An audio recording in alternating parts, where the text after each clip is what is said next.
है कुदरत का अनमोल तोहफा, ये ममता का सागर, मोहब्बत का दरिया है। हर नस्ल हर देश पर कर्ज इसका बनाया गया, त्याग को फर्ज इसका।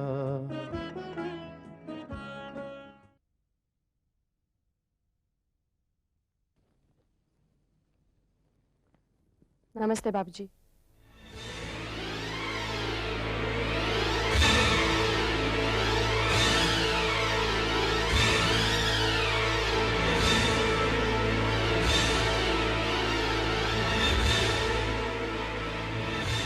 मैंने कहा नमस्ते बाबूजी।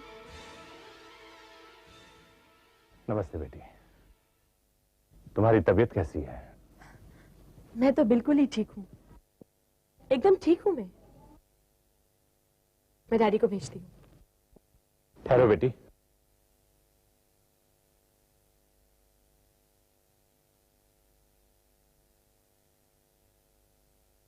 बेटी, तुम्हें इस तरह अपने पैरों पे चलता देखकर मुझे बहुत खुशी हो रही है। मैं तुम्हें मुबारकबाद देता हूं। मुझे तुम्हारी खुशी का एहसास है बेटी। बिल्कुल अपाहिज की जिंदगी हो गई थी तुम्हारी। डॉक्टरों ने भी इनकार कर दिया था। लगता था सारी जिंदगी तुम अपने पैरों पर नहीं चल पाओगी। जो बात नामुमकिन थी वो मुमकिन हो गई। तुम्हारी सेहत तुमको वापस मिल गई। बेटी, मैं जान सकता हूं कि तुम्हारे दिल को कितनी खुशी हो रही होगी। तुम खुशी में इतनी फूली हुई हो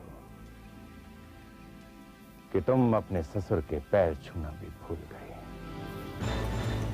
और शायद ये भूल इस खुशी की वजह से। शायद आपने सच ही कहा है। मैं ना ही सिर्फ अपाहिज हो गई थी, बल्कि मेरी जिंदगी मौत के दरवाजे तक पहुंच गई थी। शरीर तो अपाहिज हो ही गया था, उसके साथ साथ दिमाग और दिल भी अपाहिज हो गया था। उस नाउमीद जिंदगी से बाहर निकलना मुश्किल ही नहीं बल्कि नामुमकिन था। और जब नामुमकिन मुमकिन बन गया तो खुशी तो बड़ी स्वाभाविक बात है। और रही बात पैर छूने की, तो आप कल भी मेरे बुजुर्ग थे और आज भी।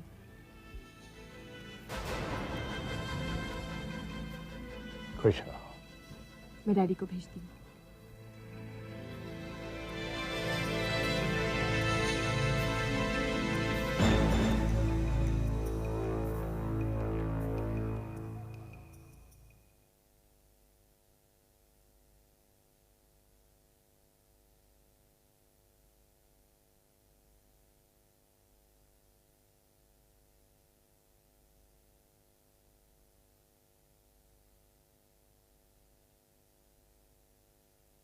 डैडी। बोलो बेटे। आपके दोस्त आए हैं। कौन सा दोस्त? विनोद ठाकुर के पिता।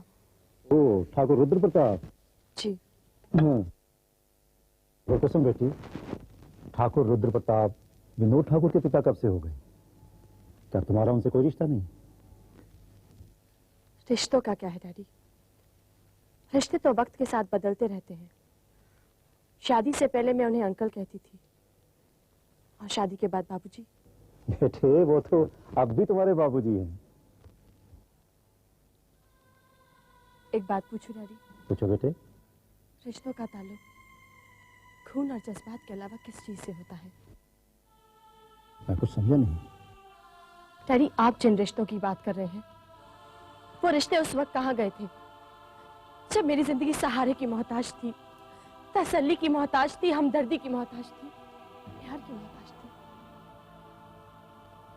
एक बात बताइए डैडी, क्या रिश्ते सिर्फ नाम और पहचान के लिए होते हैं? बेटी, तुम्हारे इन सवालों का जवाब मैं बाद में।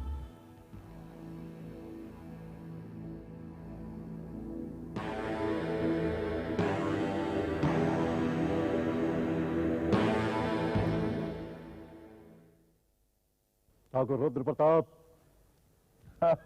भूपेंद्र सिंह, कैसे हो मेरे दोस्त? बस ठीक है, बैठो।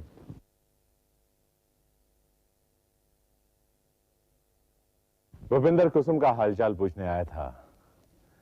कुसुम को अपने पैरों पे चलता देखकर मुझे बहुत खुशी हुई। भाई, कुसुम की सेहत के लिए बहुत बहुत मुबारक हो तुम्हें। तुम्हें भी मुबारक हो। मैंने तो सोचा था कि विनोद ठाकुर भी आएगा। हाँ, विनोद भी आने ही वाला था, लेकिन एक जरूरी काम की वजह से नहीं आ पाया। ठाकुर साहब, हम सिर्फ रिश्तेदारी नहीं है बल्कि दोस्त भी हैं। और मैंने अपनी बेटी और तुम्हारे बेटे में कभी कोई फर्क नहीं समझा, मगर अब जबकि वो एक लंबी बीमारी के बाद अच्छी हुई है, या यूं समझ लो कि मौत के मुंह से बाहर निकल कर आई है, और इतनी बड़ी खुशी की खबर सुनने के बाद भी विनोद किसी जरूरी काम से चला गया, मगर उसके लिए इससे बड़ी खुशी की बात और क्या हो सकती थी? देखो भूपेंद्र, तुम मुझे गलत मत समझो, वो जरूर आएगा। खैर छोड़ो, तुम सुनाओ कि तुमने यहां आने का कष्ट कैसे किया? कमाल करते हो, तुम इसे कष्ट कह रहे हो? अरे ये तो मेरा फर्ज था, फर्ज। कुसुम को मैं लेने आया हूं, तुम उससे कहो कि वो मेरे साथ चलने के लिए तैयार हो जाए। तुम्हारे साथ जाने के लिए? अरे वो ठाकुर भूपेंद्र सिंह की बेटी है और ठाकुर रुद्र प्रताप सिंह की बहू और रतनपुर हवेली की मालकिन। अरे उसके लिए तो खुशी में एक जश्न होगा और उसमें सब दोस्त रिश्तेदार सब आएंगे। क्यों नहीं, उस जश्न में सब लोग आएंगे। ठाकुराइन, विनोद ठाकुर, सभी लोग आएंगे। और इसी जश्न के बाद ही कुसुम का ससुराल जाना मुमकिन होगा, और वो भी तब जब कुसुम की मांग का सिंदूर उसका पति विनोद ठाकुर खुद उसे लेने आएगा। यही परंपरा है हम ठाकुरों की। इसी तरह बेटियां मायके से ससुराल जाती हैं। भूपेंद्र, मैं तुम्हारी बात से पूरी तरह से सहमत हूं। विनोद ठाकुर जरूर आएंगे, तुम इस बात की बिल्कुल चिंता मत करो। लेकिन मैं एक बात कहना चाहता हूं, ये परंपरा, ये रस्मो रिवाज अपनी जगह है, मगर मगर क्या ठाकुर?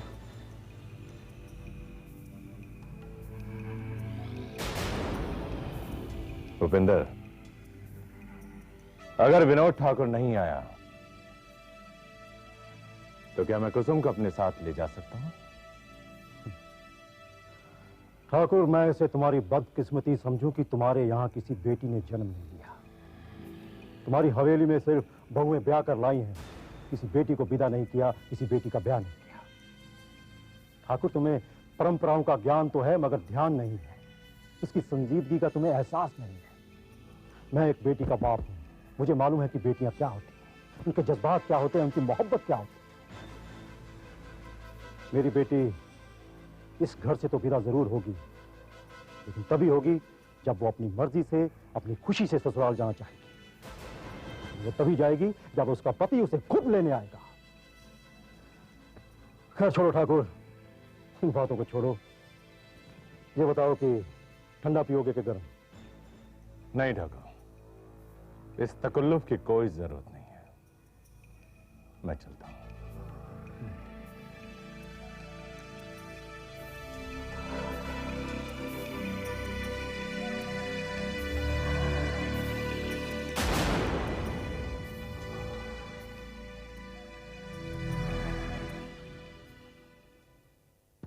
विनोद, मनाली, क्या हुआ? क्या बात है, आज बहुत देर कर दी ऑफिस आने में? मुझे बड़ा कॉम्प्लेक्स हो गया है। कॉम्प्लेक्स? कैसा कॉम्प्लेक्स?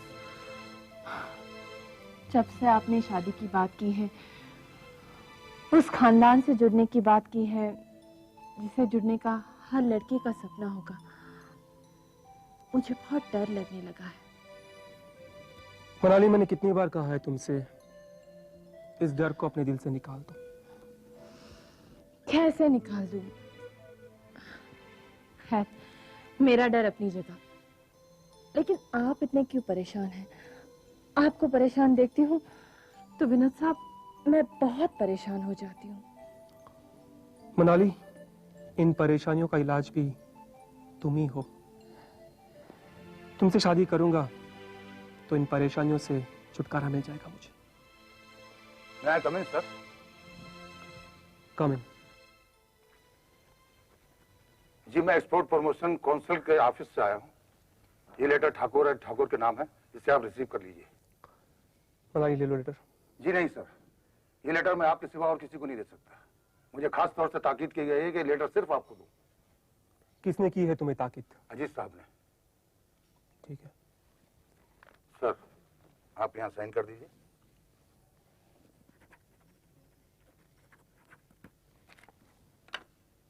Thank you. विनोद साहब, मैं पढ़ लूं आपके लिए? पढ़ो। ये लेटर मिनिस्ट्री ऑफ इंडस्ट्रीज से है। लिखा क्या है इसमें? एक मिनट। एक्सपोर्ट प्रमोशन काउंसिल का लेटर है। ओह माय गॉड, विनोद साहब, हमारा एक्सपोर्ट लाइसेंस कैंसिल हो गया। क्या? हाँ, इसमें तो साफ साफ लिखा है हमने डिजाइनर अवार्ड फंक्शन में जो गलती की है वो एक फ्रॉड था और इस वजह से हमारे कंपनी का रेपुटेशन खराब हो गया है और लाइसेंस कैंसिल। अब क्या होगा? अब कुछ नहीं होगा। मैं जानता हूं कि इसके पीछे किसका हाथ है। मैं उस अजीत चौहान को देखता हूं। इतनी हिम्मत।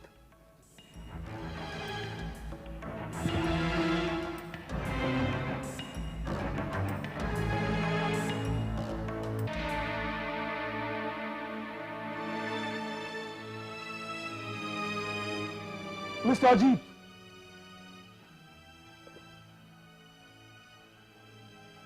How dare you enter my office without my permission? मुझे कहीं भी आने के लिए किसी की परमिशन की जरूरत नहीं पड़ती है। देखिए मिस्टर विनोद ठाकुर, ये ना तो तुम्हारी कोई हवेली है और ना ही तुम्हारी जमींदारी के किसी किसान का झोपड़ा जहां तुम चिल्लाते हुए अंदर चले आए। This is my office, just get out from here. मुझे आपसे बात करनी है। मेरी ऑफिस में मैं डिसिप्लिन पसंद करता हूं मिस्टर विनोद ठाकुर, और मैं लोगों की इज्जत करता हूं और यही तवक्को मैं लोगों से भी रखता हूं।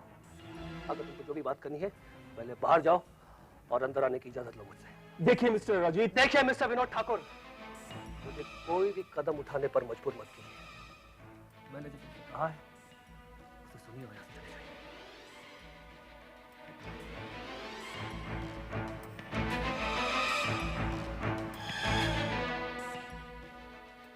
May I come in? Please come इन।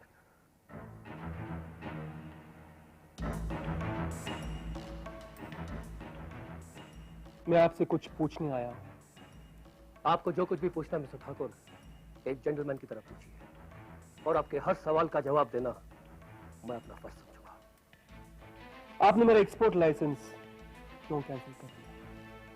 मैंने ऐसा कुछ नहीं किया, बल्कि मैंने तो सिर्फ कैंसिलेशन लेटर पर दस्तखत किए।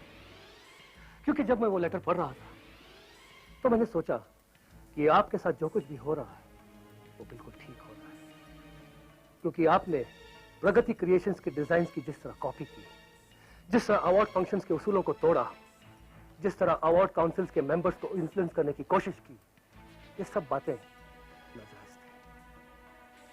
आपकी इस हरकत पर हम सिर्फ न अपने देश में बल्कि विदेश में भी एक चर्चा का विषय बन गए। जब तक मैं इस कुर्सी पर बैठा हूं मिस्टर ठाकुर, मैं तुम्हारी मर्जी का कोई काम नहीं होने दूंगा। आप और मिस्टर अधिकारी जैसे लोगों की साठ घाट नहीं होने दूंगा मैं। मिस्टर अजीत, सरकार ने आपको एक कुर्सी दी है, इसका मतलब ये नहीं है कि आप मेरे साथ इस तरह की बदसलूकी पेश आए। मैं आपके साथ कोई बदसलूकी नहीं कर रहा मिस्टर ठाकुर, मैं तो आपके साथ तमीज से पेश आ रहा हूं, बल्कि तुम मेरी ऑफिस में घुसकर बदतमीजी कर रहे थे। एक बात याद रखना मिस्टर अजीत, इस कुर्सी पर बैठकर इतना गुरूर अच्छा नहीं है। आपने मुझे छेड़कर सांप के बिल में हाथ डाला है। मिस्टर विनोद ठाकुर, मेरी रगों में भी सच्चाई और ईमानदारी का जो जज्बा खून बनकर बह रहा है, वो आप जैसे सांपों के लिए एक नाक के जहर की तरह है और जहर जहर को मारता है। तुमने जो कुछ भी करना था वो तुमने कर लिया, लेकिन एक बात याद रखना मिस्टर विनोद ठाकुर, तुम्हारी इन खोखली धमकियों का मुझ पर कोई असर नहीं होगा। मिस्टर अजीत, हम सिर्फ धमकियां नहीं देते, करके दिखाते। अच्छा, तो तुम भी एक बात गौर से सुन लो मिस्टर ठाकुर। अब तक तुमने जो गुनाह किए हैं उसकी थोड़ी बहुत सजा तो तुम्हें मिल चुकी है, और बाकी जो सजा तुम्हें मिलनी है वो भी भुगतने के लिए तुम तैयार हो। मैं अच्छी तरह से जानता हूं मिस्टर अजीत कि आप किसकी जबान में बात कर रहे हैं। आपके साथ साथ वो भी नहीं बचेगी हमारे शहर से। Now will you get out from my office? Just get out.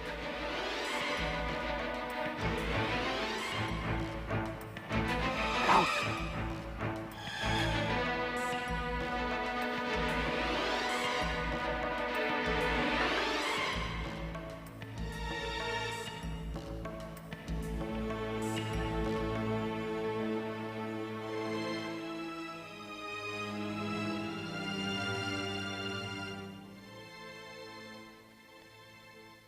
क्या हुआ विनोद?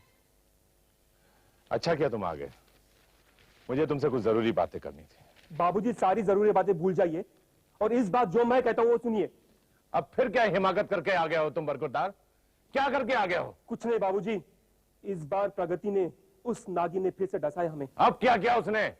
बाबूजी, उसने जो चाल हमसे चली थी उसी बुनियाद पर अजीत चौहान ने हमारा एक्सपोर्ट लाइसेंस कैंसिल कर दिया है। ये क्या कह रहे हो तुम? सच कह रहा हूं बाबूजी, उस अवार्ड फंक्शन के दिन जो गलती मुझसे बको नहीं, ये गलती नहीं थी, जुर्म था, जुर्म। उसकी सजा सिर्फ एक्सपोर्ट लाइसेंस का कैंसिल करना ही नहीं, बल्कि तुम्हें जेल हो सकती थी फ्रॉड करने के जुर्म में। तुम्हारे बारे में वकील कोतवाल ने सही कहा था कि अगर मैंने तुम्हारी हरकतों को लगाम नहीं दी तो एक दिन मुझे अपने कारोबार में ताला लगाना होगा। आज से मैं अपने ऑफिस में इंस्ट्रक्शन जारी कर रहा हूं और तुम्हें भी वार्न कर रहा हूं कि आज के बाद कोई भी बिजनेस डील, कोई भी काम तुम मेरे पूछे बगैर नहीं करोगे। मगर बाबूजी, बस विनोद, बस। अब मैं तुम्हारी कोई बात नहीं सुनना चाहता हूं। जिंदगी के हर मैदान में तुमने हमेशा अपने दुश्मन के सामने मुंह की खाई है। तुम्हारी वजह से मुझे भी जिल्लत और रुसवाई का मुंह देखना पड़ा। अब बात बिजनेस की नहीं है, खानदान की मर्यादा दांव पे लग चुकी है। विनोद, अगर तुमने मेरा कहना नहीं माना तो अपने नौकरों के सामने उन्हीं के हाथों तुम्हें शर्मिंदगी उठानी पड़ेगी।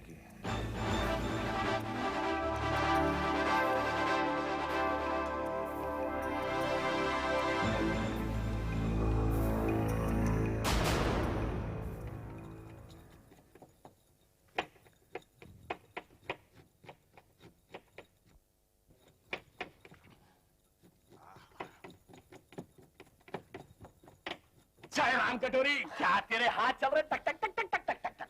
तू है, तूने तो मुझे डरा ही दिया। आए, तू मुझसे डरने लगी? अरे राम कटोरी, आजकल मैं खुद डर रहा हूँ भाई। ओहो, तुझे किससे डर लगने लगा? अरे भूरे महाराज के भूत से। क्या भूरे महाराज का भगवान को प्यारे हो गए? उन्हों भगवान को प्यारे नहीं हुए। अगर उन्हों भगवान को प्यारे हो गए होते तो क्या मैं तेरे सामने खाली आता था? अरे मैं तेरे लिए मिठाई का डब्बा लेके आता, सोने का कंगन लेके आता, शादी का जोड़ा लेके आता, फूलों का हार लेके आता, और तो और घोड़ी के ऊपर बैठ के 10 बारातियों के साथ गाचे बजाते हुए आता। Done done done done done done done. ये क्या कर रहा है? तू जो सपना देख रही थी ना, तेरे को सपने से जगा रहा था भाई। हाँ परदेसी, अब तो अपनी जिंदगी सपना देखते देखते ही कटने वाली है। क्या बात कर रही राम कटोरी, ये सपना ऐसा नहीं होगा। मैं तेरे को अपनी दुल्हन जरूर बनाऊंगा भाई। क्या खास दुल्हन बनाएगा? सुना नहीं तूने भूरे महाराज ने क्या कहा? जब तक उनके हाथ पीले नहीं होते तब तक हमारी शादी नहीं हो सकती। ऐसा? राम कटोरी, तू मेरे दिल पे हाथ रख के बोल, तू मुझसे प्यार करती है ना? हाँ परदेसी। राम कटोरी, तू मेरी दुल्हन बनेगी ना? हाँ परदेसी। राम कटोरी, तू मेरे बच्चों की अम्मा बनेगी ना? हाँ परदेसी। तो राम कटोरी समझ ले, अपनी जिंदगी का रास्ता एकदम साफ हो गया। साफ? वो कैसे? वो ऐसे, हमारी जिंदगी के रास्ते का रोड़ा कौन है? वो पुरानी हड्डी। मैं उस रोड़े को ही जिंदगी से हटा देता हूँ। लेकिन हटाओगे कैसे? वो ऐसे, तू अपना कान मेरे मुंह के पास ला। मैं मेरा कान तुम्हारे मुंह के पास? वो क्यों? वो इसलिए कि दीवारों के भी कान होते हैं, या बर्तन पतीलों के भी कान होते हैं भाई। ओह। इधर आ।